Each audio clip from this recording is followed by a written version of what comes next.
Ay, no. So, hello guys. Takarating lang natin from office.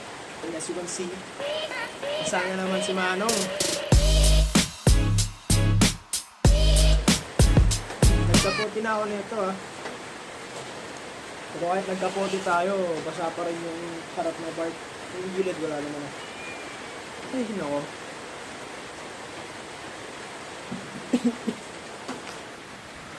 Gagaling lang natin ng sakit Tapos, basa na naman ang ulan. Ay. So, I don't know what will happen. Tignan natin kung tumigil yung ulan.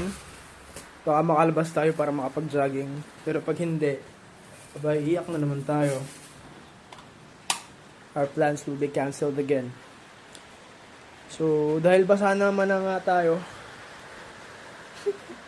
sabi, bumili lang ako ng pagkain. So, mag-early dinner na lang ako kasi medyo gutom na din. While waiting na tumila sana yung ulan. So, see ya!